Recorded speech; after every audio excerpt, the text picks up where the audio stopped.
যার যার অবস্থান থেকে জনগণ সঠিকভাবে দায়িত্ব পালন করলে কাঙ্ক্ষিত বাংলাদেশ গড়ে তোলা সম্ভব বলে মন্তব্য করেছেন প্রধানমন্ত্রী তারেক রহমান। পবিত্র ঈদুল আজহা উপলক্ষে ঢাকা সেনানিবাসে জিয়া কলোনিতে মৃত্যুঞ্জয় 25 আয়োজিত এক প্রীতিভোজ অনুষ্ঠানে তিনি এসব কথা বলেন।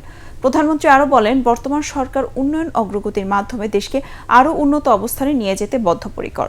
সেনানিবাসে নিজের শৈশবের স্মৃতিচারণ করে প্রধানমন্ত্রী বলেন, জীবনের বড় একটা অংশের স্মৃতি জড়িয়ে আছে এখানে। পরে প্রধানমন্ত্রী সেনা সদস্যদের সঙ্গে ঈদের শুভেচ্ছা বিনিময় করেন।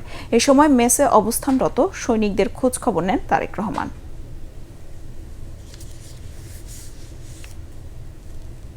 আমাদের সবারই নির্দিষ্ট কর্তব্য আছে এবং এই নির্দিষ্ট কর্তব্য যদি আমরা যার যার অবস্থান থেকে সঠিকভাবে পালন করতে সক্ষম হই, সঠিকভাবে পালন করি, অবশ্যই ইনশাআল্লাহ আমরা আমাদের যে কাঙ্ক্ষিত দেশ, সেই দেশটিকে আমরা ধীরে ধীরে গড়ে তুলতে সক্ষম হব।